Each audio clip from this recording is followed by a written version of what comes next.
First on BBC One.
Hello and welcome to episode 9 of History CV of Britain.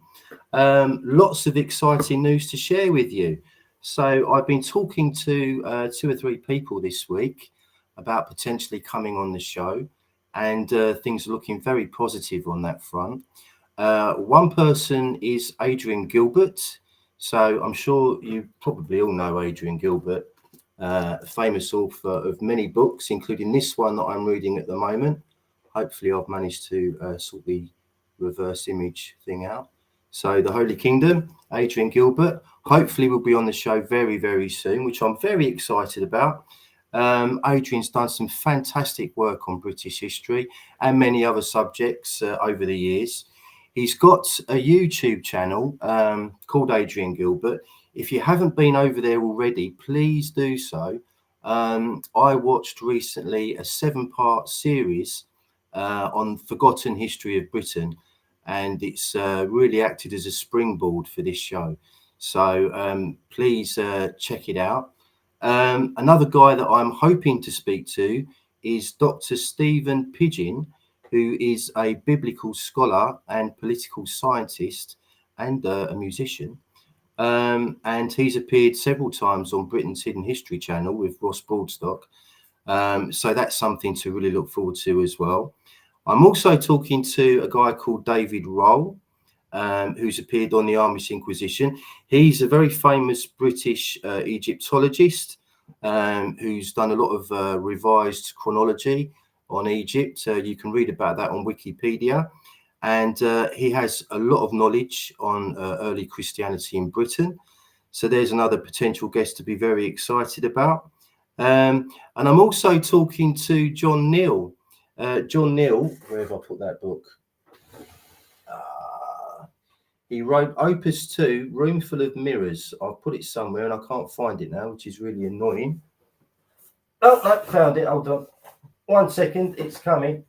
I've shown you this already. You can do weightlifting with this, it's massive. Yeah, all done with mirrors.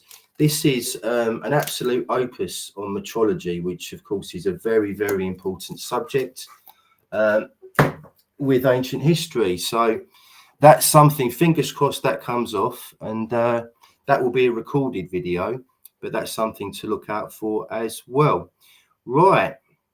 Mercurial Pathways, a former guest of mine, Melissa Campbell.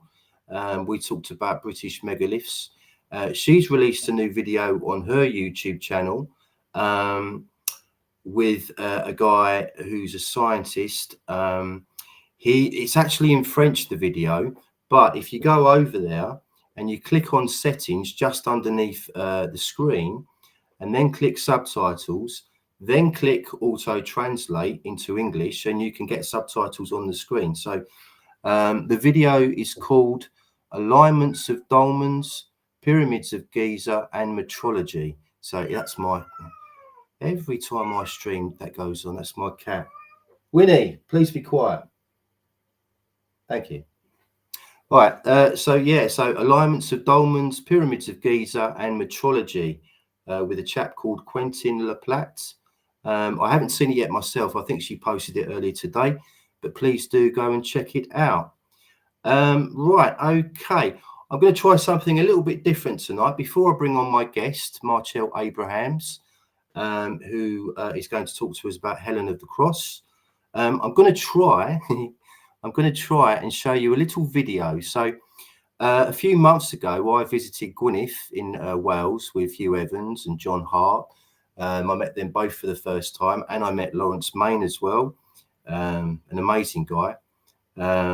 So it was a fantastic adventure. I had such a brilliant time, met some great people. And I'm a big fan of these physical meetups because you learn a lot more when you talk to these people in real life. I had a fantastic time. Hopefully, if you're watching, I wouldn't mind doing it again this year if you fancy it. So it would be great to have another meetup, and I'd love to go back. There's so many sites in Wales now that I want to see, so many. Lots of which are connected to early Christianity in Britain and Joseph of Arimathea. So anyway, I'm going to try to share screen, and we're going to have 5 minutes of a story told by Millie Jackdaw, a lady that I met in Gwynedd, Wales. She did an hour-long story that I watched while I was in Machynlleth in Wales. From the Mabinogi. It was absolutely magical. It's an incredible experience. She is a fantastic storyteller. So I thought I would just show 4 minutes, a part one, if you like, of one of the stories tonight before I bring my guest on. Millie's got a website of her own, and she does all these storytelling in museums and schools and various places all over the country. So let's see if I can get this to work. Bear with me one moment. Hopefully you can see that on your screen. Let's see if this works.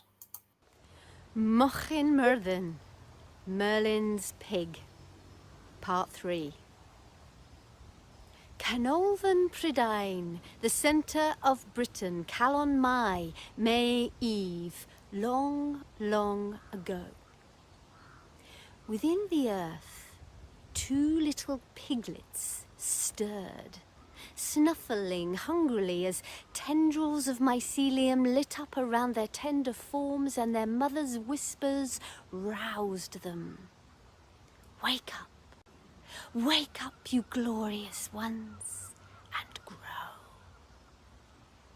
And as they grew, they lit up like 2 electric strands on a double helix spiral, becoming their full selves, their dragon selves, reborn as everything is from the ashes of death.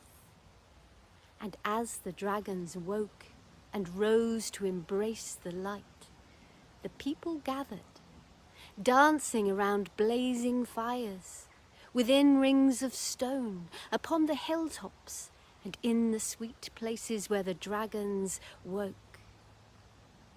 And the people fed them, encouraged them with all manner of wild frolics and fornications. This is how it had always been, for forever and a day, until this day. Story beginning day. This day, the dragons woke and rose at dawn, but their song was a scream, their violence extreme as they slashed with their talons and ripped with their fangs, their pain piercing stakes throughout the land. From the east to the west, the south to the north, the unstoppable blast of sound poured forth. Leaves withered, birds fell from the sky, people lost their minds, some even died. Rivers and lakes stagnated, and the hawthorn blossom was swept from the trees by the sour winds. No corn ripened, nor barley, nor wheat, nor fruits on the trees, nor babies conceived, nor lambs, calves, chicks, or even frogs born. Things died and remained unborn. Now, at that time, the land of Britain was ruled by King Llydd, a fair and honest king, son of Beli Mawr. And the people petitioned him most earnestly to take action, to remedy this terrible plague that afflicted land and lives. May Eve came around again, and King Cleath, under advice from his wiser brother Llavelis, made his way to the place he had calculated was the very centre of Britain, which we are told is near Oxford. He took with him a vat of the sweetest mead, 2 stone jars, a mud-coloured cloth, and some beeswax. He placed the vat into the ground, there in the very epicentre of Britain, covered it with the cloth, put beeswax in his ears to guard against the screaming, and waited, hiding in a bush. Soon he could feel the reverberations, and he knew that the screaming had begun again, and when he looked, he saw, rising up from the ground, 2 dragons, one red, the other white, fighting ferociously, tooth and claw, spiralling around and around. At last their power waned, and they became 2 oxen, charging through the ether, clashing horns. See now, they become once more their piglet forms, falling down, down, down, down, through the mud-coloured cloth and into the vat of sweet mead, and there they supped and slurped and guzzled and gulped and guzzled up all that delicious mead, eventually falling into a deep, contented oblivion. That was when Cleath took his opportunity. He grasped each of the little dragon piglets and secured them into the stone jars, sealing them tight. Then he carted them from one place of profound power to another in the west, Gorllewin. After the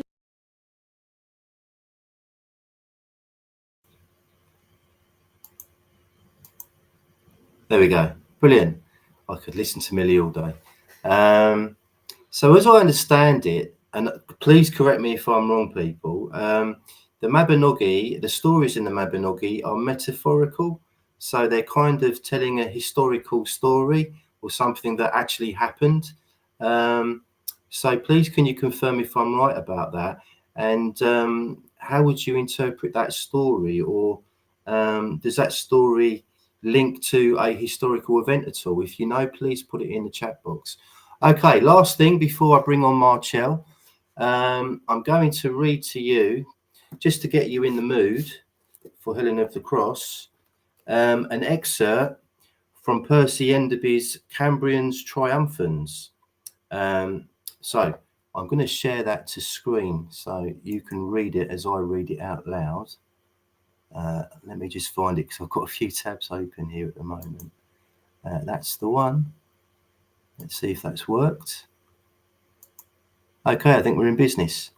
So, okay, here we go. So, as I say, this is from Percy Enderbie's Cambrian's Triumphans. So, and please forgive me if I get some of the pronunciations of the names wrong. Some of them are a little bit challenging. So, Nicephorus and some later after him would have her, Helena, to be born in Bithynia at Drepanum, and the daughter of an innkeeper there, with whom Constantius, passing that way to the Persians, fell in love. But this is made impossible by that is said before, of being of both Constantius and Helena in Britain, so remote from any part of Bithynia at that time, and neither of them coming to or near Drepanum or any part of Bithynia at or after this time. But when she was a holy widow, many years after Constantius's death, passed by Greece on her way to Jerusalem, as is evident in all kind of antiquaries, and will most manifestly appear in its due place. Others there be which do term this renowned empress by the name Concubina, as Marianus,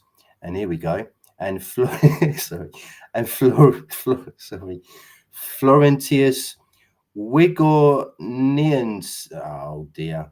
Why couldn't people be called John or Pete in the old days? It's really annoying.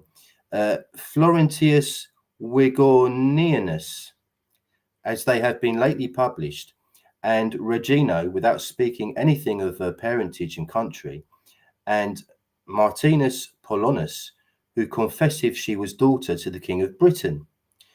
This I have written here to answer these frivolous cavils against this blessed woman, and with John Capgrove call their allegations no better than dreams, and to speak still in his words, that opinion doth not only blemish the fame of so holy a woman, but maketh that noble Constantine to be a illegitimate begot out of marriage, and so disableth him to have been heir of Constantius, either king or emperor, when all men know he came to the imperial dignity by right of inheritance.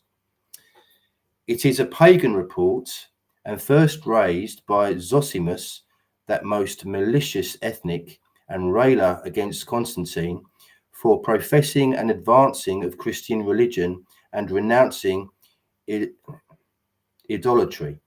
And this is evident by the best learned authors themselves, which in any sense called St. Helena by that name, for they do plainly confess, as namely Marianus, that St. Helen was the true wife of Constantius, and he was forced by Maximian the emperor to put her away and take Theodora, his wife's daughter.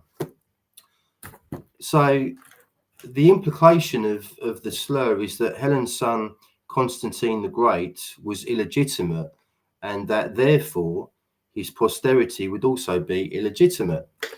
That's how I'm reading that one anyway. So let's see what our guest has to say about that. Welcome to the show, Marcel Abrahams. Hello. Here Yes, we are again. good to see you again. And you So, too. Helen of the Cross, what did you make of all that, by the way?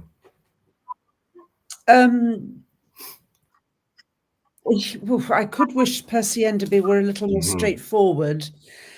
He's very difficult to read on the page, so I've got a PDF of him, and it means I can search for, say, all the mentions of Helena or Constantine or whoever, and then I can go back and check it with the paper version, because he's quite turgid in his style, and then he will descend into Latin, and I don't speak Latin, so.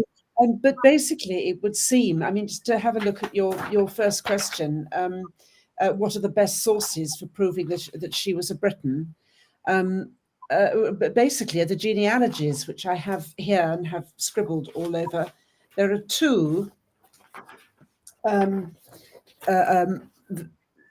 which are very similar to each other, and there are some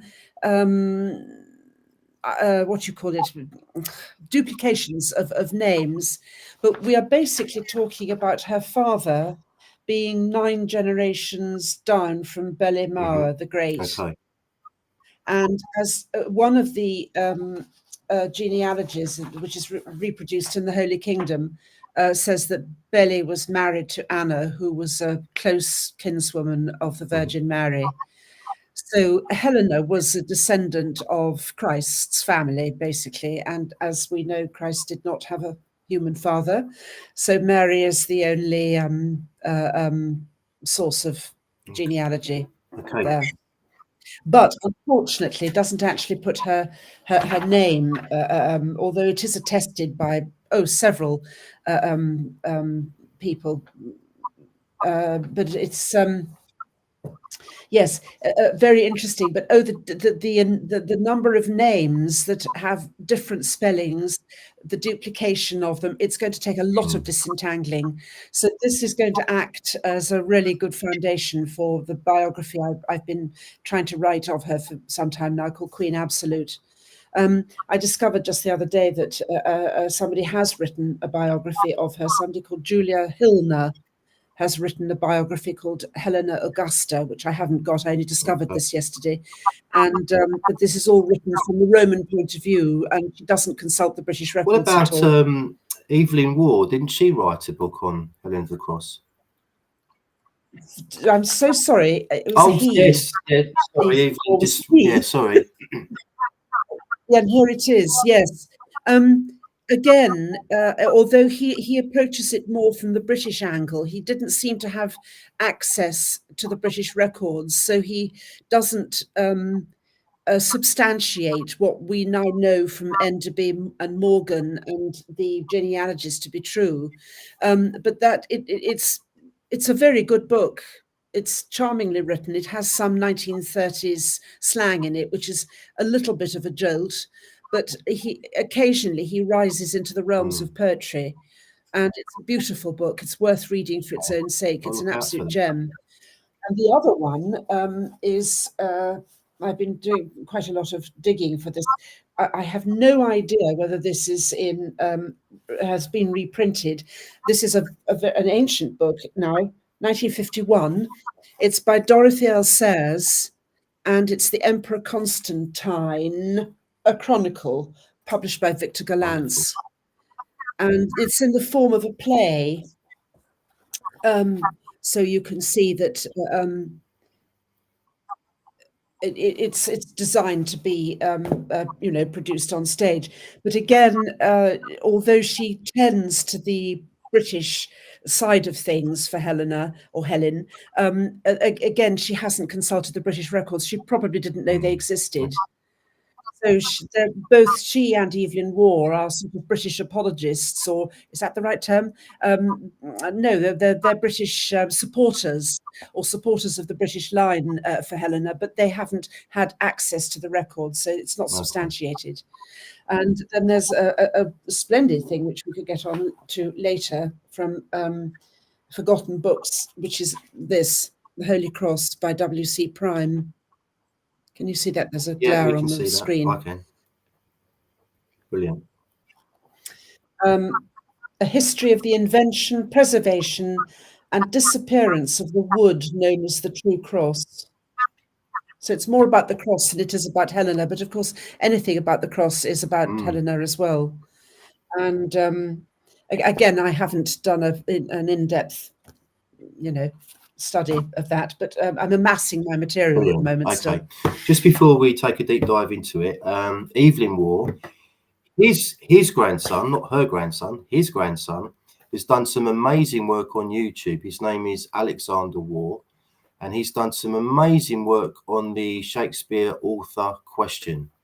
Did Shakespeare write those plays? Oh, you would love it. It's amazing kind of detective sleuth work on that question, and from my perspective, he's absolutely proved it hands down who wrote those plays.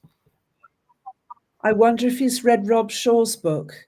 Ross and I used to talk about this, The Identity of Shakespeare. Do you know Rob Shaw's on book? The Great Fire of London? Is that the one on the Great Fire of London? I haven't read it, but you must. It's a complete game changer, and rather like you, I'm going to see. I had it this afternoon. Architecture of Power. I'll see if I can find it in a moment or two. But it's a complete game changer about all sorts of things, including the identity of Shakespeare. And Ross did the cartoons. He illustrated it. Can you give me a spoiler on who he identifies as Shakespeare? Certainly wasn't the son of Glovemaker. At the moment, I can't remember the name, I'm afraid, but he was more likely to have been somebody at court, because how else would he have known everything about palaces and things? The son of a glovemaker would not have known about this sort of thing. I haven't read the book for a while, so I'd have to refresh my memory. But you must get it. Contact Cymryd and get a copy, because I had the pleasure of proofreading that. Ross brought the printer's proof copy and dumped it on my desk when we were staying in Wales. And he said, can you do something about this? Because there's lots of mistakes in it. So having trained as a proofreader, I dived in, and it completely changed my view of that period of history, which I love anyway. And the fact that this document exists, which proves that the fire was set deliberately, and that the arsonists were taken away not to justice but to security, so that the outraged Londoners didn't, lynch them. It's like everything else, nothing is but what is not. And we're discovering that everything we've been taught is actually, if not quite a pack of lies, then verging on it. Well, actually, no, damn that, pack of lies. I sometimes have trouble with that, the idea that everything is a lie. I mean, if everything was a lie, then surely the people that control this world would have come unstuck by now. Surely they can't lie. Oh yes, they have a way of presenting the truth with just enough truth behind it so that they can get across a lie and it will be believed. It's very clever. It's psyops. Yes. It's terribly clever manipulation of what we want to believe. And not everybody's interested in history, so they'll take a snippet here and there, and it might even be true. Who knows? There was a Great Fire of London, but it wasn't set by the Catholics, although that's what's done on, inscribed on the monument in Pudding Lane. And I was lucky enough to actually go up that monument in the days when you could. I don't think you can anymore. And I've got some fantastic photographs from 40 years ago, before the Shard was built. We're getting away from Helen. We must go back to her. But yes, do read Rob Shaw's book. I'm having so much fun with this history, Marcel. The only problem is I've got about 1,000 books to read. I know, so have I. One's only got one pair of eyes and one brain. And sometimes all you want to do is not read anything. Sometimes I never want to read another book ever again. But there you are. Just out of interest, how many books do you get through in a month? At the moment, I'm not a very exciting reader. I either read, I got used to be laughed at school for reading an encyclopedia and a dictionary for fun, but it's really paid off. I don't know. I'm not reading anything that isn't actually directly connected with my work at the moment, apart from a few very favourite novelists for light relief. Or sometimes I just sit and stare at the wall because I actually can't take any more in. It's quite a quite a lot of pressure at the moment. Right, we better get stuck into tonight's talking. There's a very good point there that completely agrees with us. The notion that everything a lie gives rise to absolute tomfoolery, such as flat earth nonsense. Couldn't agree more. Well said. Dorian Lee. Okay. Right, okay. So, by the way, Alexander War's man is Edward de Vere. And I think they've made a film of that fairly recently as well. Okay, let's get cracking because we're already halfway into all this. So, you talked a moment ago, Marcel, about the genealogy of Helen. Who were her parents and where was she born? Do we know that? A mother we know nothing about except from Cambria Triumphans, somebody with another lovely name, Otho Frigensis. And he's quoted by Enderbie saying that Helen or Helena's mother descended from the area of Trèves or Trier. In this country we used to call it Trèves. And that's why she inherited this wonderful palace, which the archaeologists are still trying to locate, because a bit like the crypt under the crypt that was the Palatium Britannicum that we talked about last week, the foundations are still there to be found of this amazing palace. But I would have to go there and have a look and spend a couple of days there and see what's what. I haven't been able to do that yet. But her father, and now I'm going to make a complete cod's head of myself because I have no idea how to pronounce this old Welsh name. It's Coel Guotepauc, Guotepauc. That's just one of the many, many spellings. Now, what have I done with him?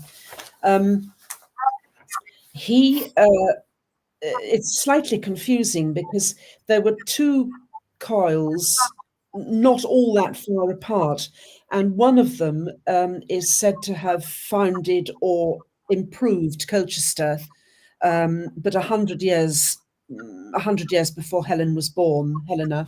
I tend to call her Helena because it's a lot of people call her Helena, and it was my grandmother's name. So, but Helen, Helen or Helena, whichever you like. And that was Coil Hen, O King Cole. We think of the nursery rhyme. Of course, at this stage, there's no way of really proving it. But her father, Coil Hen Goatee Poke, and if he was watching, he must have clapped his hands over his ears for the horror made of that name. I've done a good, well, I hope it's a good working out of what it actually means, because Wilson Blackett translated as hairy trousers. And try as I might, I cannot make that name stick with the Old Welsh word. And I've even got Falalief's Old Welsh etymology, which is a pig to try and find oneself through for an English speaker like me. But you just type in the spelling and see what you come up with. It seems that it's a combination of gwedd, which means form or shape, which is very important to the Loegrians, and the old word ebach, which means nook or corner. And you'll know from the Great Migrations that the concept of corners and angles was hugely important to the Britons, because it represents the Alp. And also with the British cross, which is merely a symbol of the Earth's energies, what you've got is your silver and your gold, and where they meet is the eye, and that's electrum or amber. Silver and gold, you can't really have one without the other, although people think you can. So we don't know what her mother's name was. There's a possibility she came from the area of Trev, but her father, Coil Goatee Pike, has this amazing genealogy right back to Belimara. And that's clearly attested. Triev is an interesting place. There are two reliefs or statues of Esus, the pagan god, and one of them was found at Triev. And I believe that it's got one of the largest Jewish cemeteries in Europe as well. So at some point, lot of Jewish people pass through there as well. So there are all these, like, it's like a web, there are so many connections and different things going on with all this history. I was wondering whether it might be related to the name Troy. Yes. I mean, there were Troys everywhere. There was Laurentum on the very close to Rome, just south of Rome, down the coast. And that Laurentum was originally called Troy. Venice was originally called Troy. There are Troys everywhere. So I'm wondering if the Trier might have been a Troy as well, but I haven't got to the bottom of that one yet. Okay.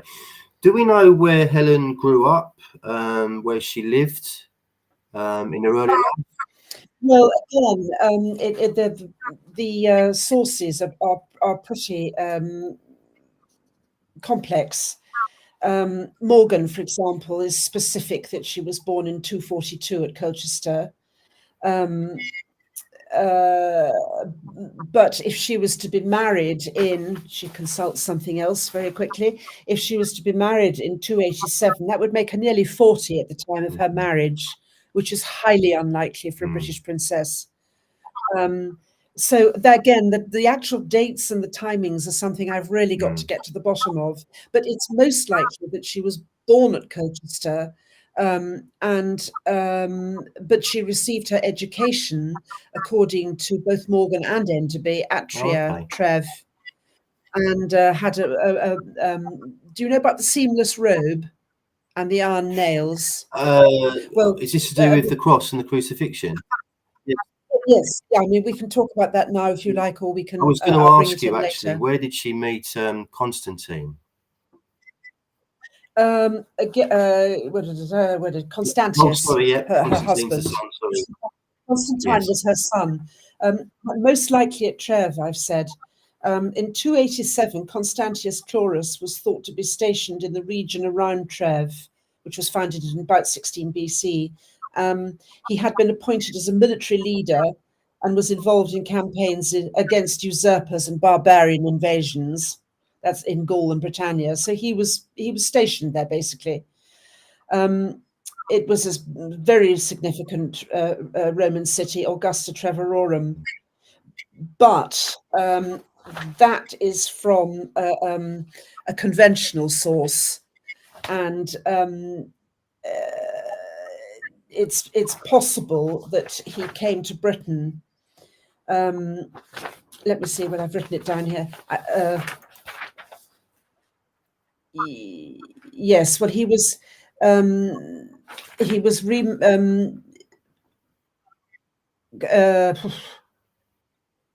can't find whether they were married in Trier or whether they were married in Britain. But again, it's something I have to look into deeply. I really need to be able to consult the records that are in Trier itself, and I can't do that without knowing what they are. I would have to go to the museums and to the cathedral and start asking some really in-depth questions. I'm only at the beginning of all this, so it's not as precise as I would like it to be. Okay. But anyway, I was going to say, sorry. do we know where Constantine the Great was born? I think the official line is Serbia for some reason, North Serbia. Yes, this notion of Illyria keeps coming back again and again, and I'm not sure why, because she certainly wasn't born there. We don't know where Constantine was born. This is probably why there haven't been all that many, only the one biography of her, one play and one novel, because the records are really scant and really confusing chronologically. So we don't know where he was born. No, I'm afraid. I'm sorry. I was just but one interesting, really interesting thing I did discover was that had not just Constantine, but she had 4 children, and one was a son called Lucius or Hleruk, a daughter Emerita, and another son unnamed. And the really interesting thing, which shows that they could even have met in Britain, was that Constantius, having married Helena, was named by Coil Gotipaug as his lawful heir in right of his wife, because she was the only child. Right. So in order for that to happen, they would have had to have a presence in Britain. Certainly, at the right time. Okay. So, and then of course came the added complication of the business of accepting the Caesarship under duress from Maximian and divorcing Helena. Yes, I was going to ask you about that. Marrying Theodora. And that is attested by somebody called Zonaras, who doesn't appear as anywhere that I can find at the moment. But that marriage between Constantius Chlorus and Theodora took place around 293. And as a consequence of it, Constantius was elevated to the rank of Caesar in what they call the Tetrarchy. But it is, even on the Roman side, it is attested over and over again that they were lawfully married.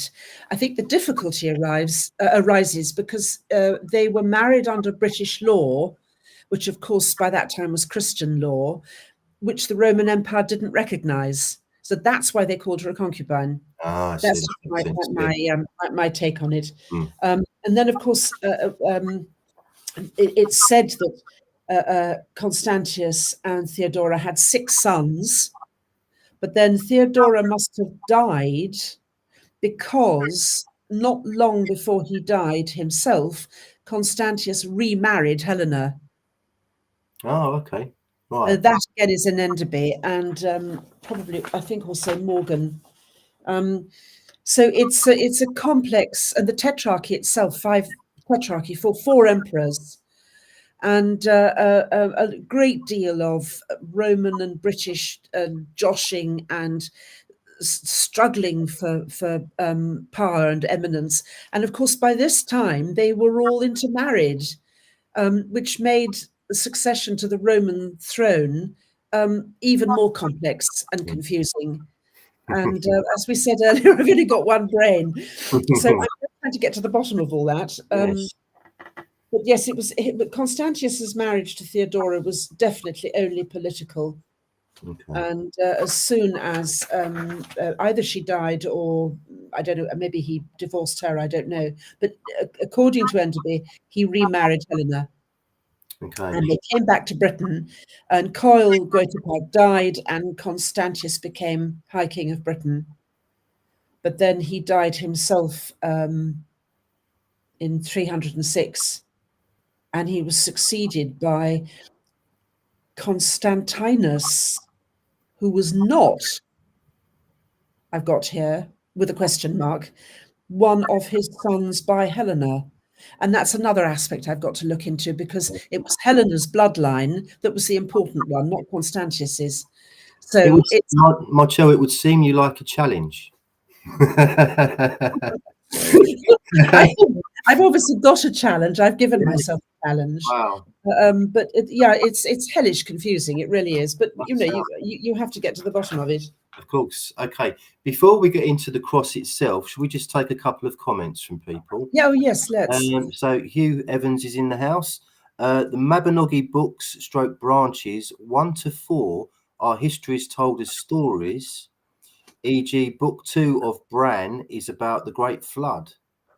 Okay, so Millie's story did sound somewhat Interesting. apocalyptic, yeah. So that's The very planetary tales, according to Wilson and Blackett, the Mabinogi are, or Mabinogi, are the are stories of planetary happenings, and they're really good on that. In wow.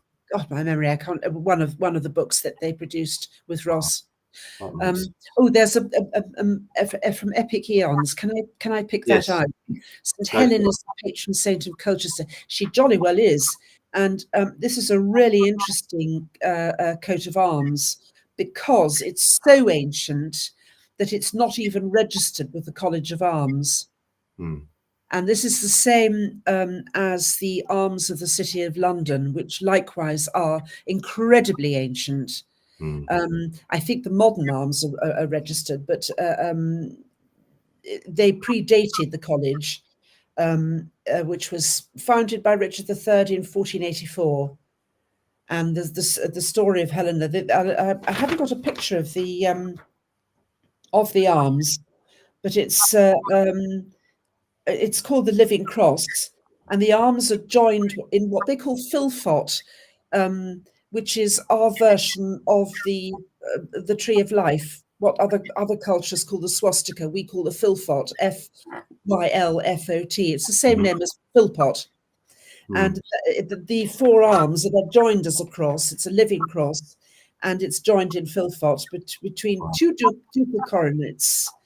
And they're both pierced with the arms are pierced with a nail. Wow. So it's an astonishingly ancient and really, really important coat of arms. And well done to Epic Eons for mentioning that. Absolutely fascinating. Talking of Epic Eons, they've also said, I personally think Boudicca's burning of Roman London was the Great Fire of London.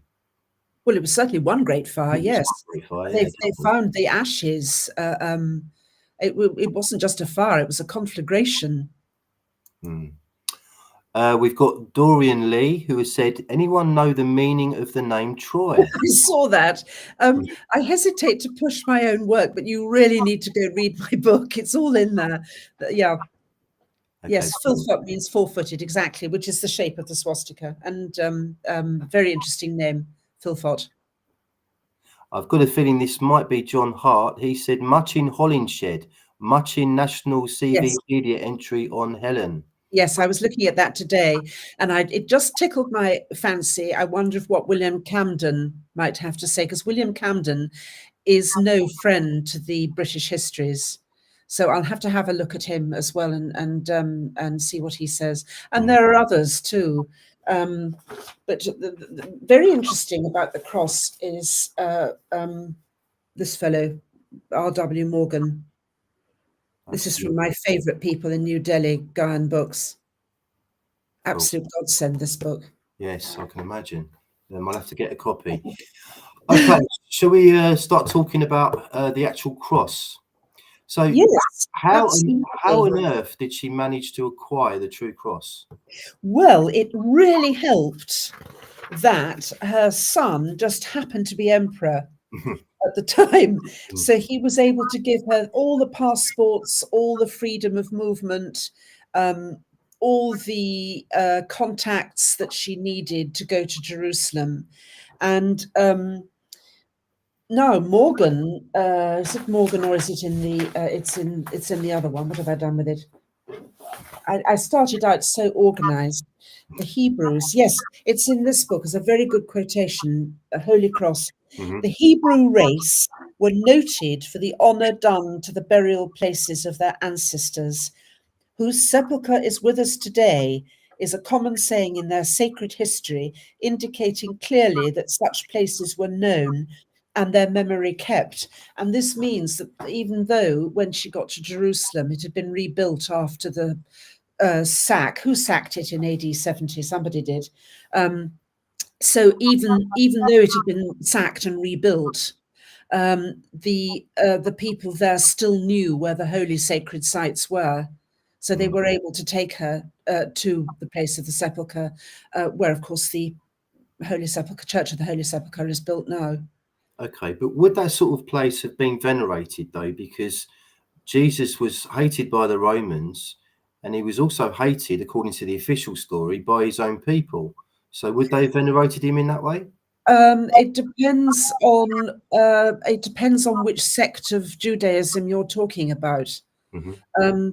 That requires looking into who had control of which site. And of course, we have to remember that these magnificent buildings that were placed over the site of the crucifixion, the site of his ascension, for example, these only happened long after his death. So maybe the sites were kept secret and were only known and revealed to members of the family. That is pure supposition at the moment. I would have to do a great deal more work on what was going on in Jerusalem at the time before I could speak more clearly about that one. Okay, fine, yeah. It's interesting that the Hebrews, us in other words, according to this book, they kept the memory of their important places, their grave sites and all that, very fresh in their minds. So it would have been easy for her, with her descent, her name, and Constantine's protection, and to be taken to these sites. Finding the cross would, I think, not have presented too much of a difficulty to her. Okay, Marcia, what about the tomb of Jesus? Because I think it was in this book I read, The Holy Kingdom, Adrian Gilbert mentions that she found the tomb as well. Well, the rumor is that she found the tomb of Jesus. Do you know anything about that at all? No, well, I mean, the same applies. That all the holy places, the what the Catholics call the Stations of the Cross, where he stopped, for example, where he fell, all that would have been remembered by those Jews who cared about such things, and whether there were, I mean, I suppose there must have been Christians in Jerusalem by her time. It would have been very difficult, I would imagine, for her to go there safely, even with an entourage, a small army, if there had not been a Christian presence there. So I think the same applies to the tomb, the place of the Ascension, the place of the Crucifixion, the Stations of the Cross, all these holy sites. Okay, so I think I'm getting this right. She was presented, once she'd asked for the cross in Jerusalem, she was presented with 3 crosses, one of which was Jesus's, and the other 2 were the thieves that were crucified with Jesus. And she was able to ascertain which one was the correct cross by getting this sick woman to touch all 3 crosses. And apparently, when she touched the right cross, she was automatically healed. Now, what's your source for that? That's riveting. Guess. Yes. Yeah. I'll tell you what, Marcio, actually, this couldn't have worked out any better. I was on chapter 8. about 2 or 3 days ago, and then just yesterday, just before we were about to stream today, obviously, I came onto chapter 9, which is called Helen of the Cross. Yeah. So it couldn't have worked out any better. But yeah, that story does come from the Holy Kingdom. It's a magnificent source of information. Yeah, it's fantastic. And actually, when we get to why was Nevern chosen as a location, I'd like to read a short paragraph, and it's from the Holy Kingdom because it says it much better than I could. Oh, okay. Well, do you want to do that now then? Because we're pretty much there, aren't we? Lord, are we? Yes. Just very quickly, did she give birth to Constantine in Britain? Oh, sorry. We don't know. How did she manage to acquire the cross? We've done that. Why did she believe that Britain should have the cross? Now, that's a really interesting question, because it was an heirloom, basically, and it was the foundation of Christianity, which we gave the Romans and therefore the world. So that's why. And they would have known who she was, and they wouldn't have handed it over to any old woman who came along and asked for it. So that was that. Yes, Alan Wilson, you've put here, writes that the cross was taken to Nevern.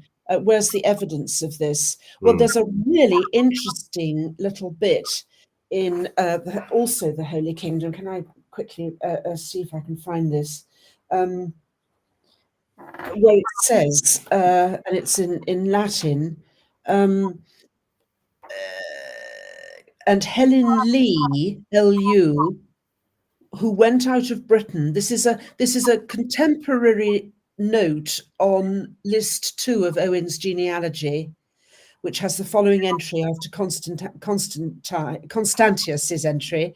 Helen Lee, L.U., went out of Britain on a circuitous journey to search for the cross of Christ as far as Jerusalem, and from there she brought it to Constantinople.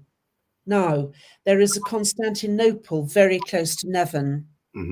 Again, it says in here. And a Bethlehem, I think, isn't there? And Gethsemane. Yes. And a square and compasses, which made my whiskers bristle because of the whole importance of square and compasses, and that's a whole new thingy. Funnily enough, I've written here, it's very hard to find on modern maps. The closest I could get was to a campsite. Why was Nevern chosen as a location to keep the cross? And it's again, Holy Kingdom.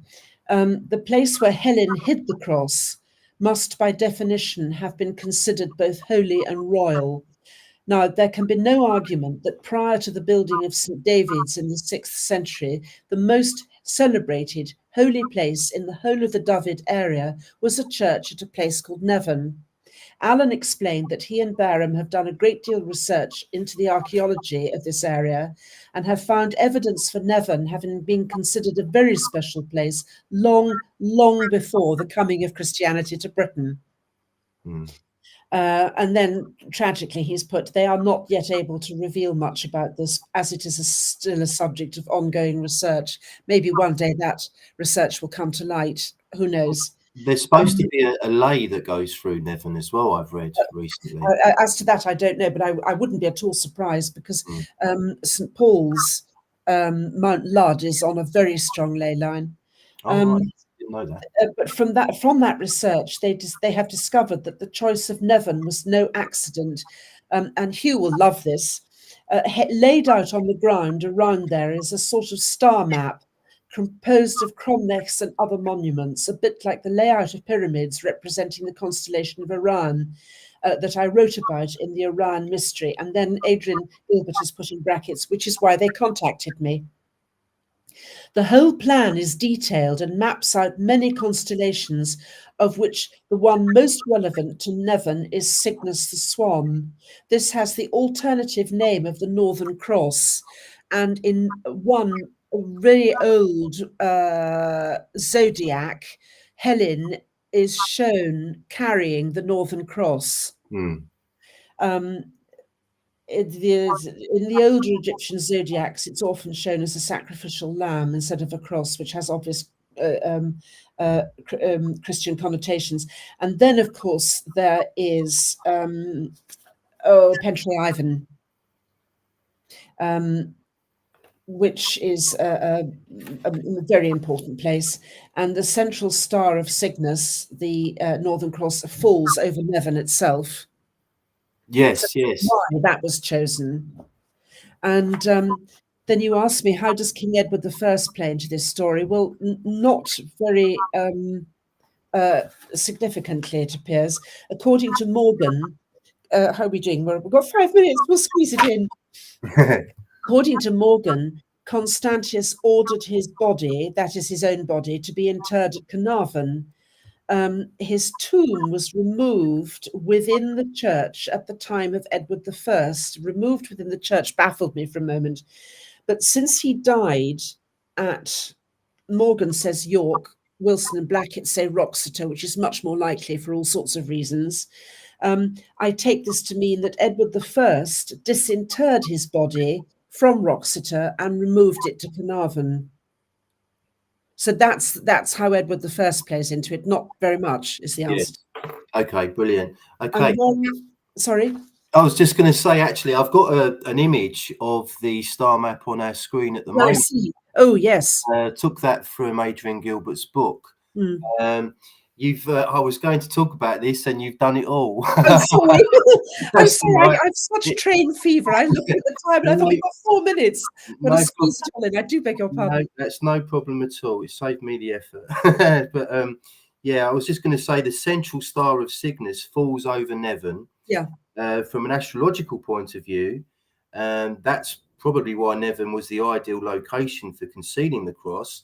Yes. Cygnus the Swan is also known as the Northern Cross, as you pointed out, and Egyptian zodiacs portray Cygnus as a sacrificial lamb. Yes, exactly. Yes. And if you look, it's slap bang in the middle, and the middle of the British cross or the Northern Cross is the eye, which is why the Welsh word for welcome is croeso, and it's the same word for a cross, because when you've got your energies meeting properly in the middle, then you've got a proper juxtaposition that can exit. I don't think that's made much sense. Oh, lovely to see that again. Yes. Yes, definitely. When we went there, there was pennies. There were pennies stuck in between the stones, and something I thought was really touching, which moved me very much, was a little corn dolly, which couldn't be more pagan, and that was offered up at the cross at Nevern. I've never forgotten that. Yeah, beautiful. Yeah, fantastic. Okay. You asked me where she had died. Oh yes. And Enderbie says Venice. Convention says Rome. We don't know is the answer, but her skull is preserved in the cathedral at Trier. Oh, didn't know that. Wow. Okay. It's beautiful. If you Google Helena's skull, Trier, cathedral at Trier, you'll see it. It's absolutely exquisite. The reliquary. I mean, the skull is just a skull, but if you have a look, oh yes. It's a magical place, that. I'm just trying to find it now before we finish. That must be it. Okay, bear with me 1 second. Let's have a quick look. Yes. Oh, I've got it. Yeah, I've done it. Brilliant. Let's go back to that minute and get it a bit bigger. Go away. So a trip to Trier is definitely called for to go and talk to the local records office and local library, museum, all the rest of it, and see what else I could find out, because this is very sketchy stuff at the moment, but it gives some idea. It does make me cross that these people will not consult their British records, but it's probable because they don't know that the British records exist to be consulted. So the more we do things like this, and we talk about the British records, and we mention names like Morgan, Waddle, Enderbie, all the rest of them, even poor old Geoffrey of Monmouth, who really gets stick for his translation, but there are very useful information in there. And of course, the brute, she's in the brute, or Chronicle of England as well. So it's yeah, I forgot to mention that. Okay, brilliant. This has been wonderful. I've really enjoyed this. Have we covered everything? I think we have now. We've covered just about most things, yes, but as I say, it's a really it's a sketchy beginning. There's a lot of work ahead to narrow it down. If you're going to write the book, as you go along that trail, make progress, would you mind coming back on and sharing some of it? Oh, I'd adore to. Yes, please. If you think your viewers could take any more. It's merely, when I say merely, when I was writing The Great Migrations, I had a real headache with the chronologies, the conflicting chronologies, and I had to expend a lot of time and brain power on thinking about it and the likelihood of it, and did this match up with that? So there's a lot of that sort of thing to be done. Enderbie is wonderful. He gives all his sources. Morgan does the same. So the question is putting everything into a table with the conventional sources, of course, as well, because they're very helpful, and you know, seeing what we can come up with. Okay, brilliant. Very much a work in progress. Yes, absolutely. Before we finish, Marcel, I understand that on the 16th of March you'll be making an appearance on the Amish Inquisition. Yes, I'm very excited for that. He hasn't sent me any questions yet, but I think he just wants to talk about the Great Migrations, which will be splendid. I've got such a litter of papers and books here. I can't find anything.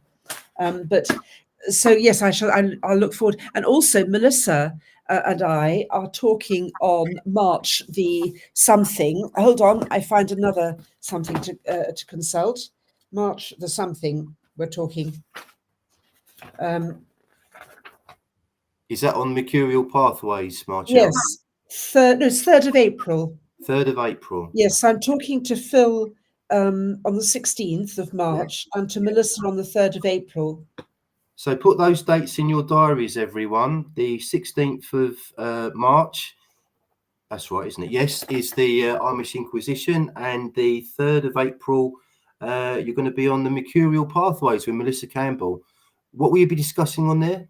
I'm not sure yet. Probably the more esoteric, mystical aspects of the British religion. Wow. And can I just say, if that's John Hart, he's put up a very good question. Constantine slew his eldest son. Lovely word, that, slew. Ooh, such a strong word. Slew his eldest son and his second wife. So, he murdered Theodora. Why? Well, possibly because she'd been foisted on him. I don't know. That's another thing I'll have to look into. I shall have to. Yes, that's a very good point. And what was Helena's reaction? Haven't a clue. I should think she was probably a realist and would accept that, you know, imperial politics were exceedingly nasty and very tangled, and maybe she. Oh, no, Constantine, not Constantius. Oh, that's Fausta. Yes, I'm getting in a frightful muddle with all my Constantines. Constantine's 3 sons, or 3 of his sons, all had very similar names. And that's another thing. I might just stop with Constantine and not bother with the sons. I don't know. But I'll try and find out what Helena's reaction to that was. I shouldn't think she'd be very pleased. No. And poor old Theodora. I feel terrible for Theodora. Well, she was, we don't know. She might have been very much her father's daughter, and Maximian was a horror. So she might have been a horror as well. We can't tell. Oh, fair enough. It's going to be a lot of reading to find out. A lot depends on the characters of the people, the likelihood of how they fitted in with each other. This is something that conventional historians don't pay nearly enough attention to. It's the human nature of it. It would also make for a wonderful historical novel, Marcel. It would, yes. Yes, but I've got Brutus to write, Sovereign Paramount, and I've got a Daughter of a Queen of Britain. I've got what's her name? Albine's novel with the blow up of Santorini as the background would make a fantastic novel. Indeed, it would. I shall have to live until I'm about 300, I think. Yeah. Yes. So how is Finding the Phoenix coming along? Oh, limping, I'm afraid. limping. I'm having such a lot of difficulty pinning down the date of the flood. And do you know about the destroyer? Have you had a chance to look at the Colbrin, by the way, yet? Not really. I've glanced at it a few times, but I've not had time to seriously get into it yet. Okay, well, at the end of the Great Migrations, I say that the story carries on with the approach to Earth of a large red planet, which, of course, they're trying to hide from us with their chemtrails and things. Nibiru. And this is... Nibiru? Yeah, I think so. But he approaches every 3,600 years. And that's got something to do with the Phoenix and all the natural disasters we're seeing on Earth at the moment, not helped by man's use of plastics and so forth. And I'm not a climate change advocate because I think that's tosh, quite frankly. But we haven't helped by cutting down our rainforests and by choking seas with plastic and stuff. Trees breathing carbon dioxide. The people that are telling us that we're causing all this climate change are cutting the same trees that are cutting down all the rainforests. They are. These people are barking. Yes, absolutely barking. Well, we better not go there because that's a blood pressure subject. Yes, exactly. I was getting excited there. Dear, oh dear. Right, okay. We best end it there. My tummy is rumbling. I've got a lamb shank in the slow cooker and my mouth is watering now. Marcel, this has been absolutely wonderful as always. I hope to have you on again very, very soon. Next week, I've got on Hugh Evans, and the plan is that we're going to be talking about advanced druid technology. If that sound to move stones. I don't know. I think it's something that Hugh is working on at the moment. So, but he hasn't given me any kind of idea as to, what that might amount to. So we'll find out next Sunday at 7 o'clock. Fantastic. That's a must watch. Thank you very, very much once again for asking me on. Can I put it up on my channel? Of course. Fantastic. Yes. All right. Look after yourself. Yes, you too. Thanks for watching, everyone. Please like, share and subscribe, and we'll see you next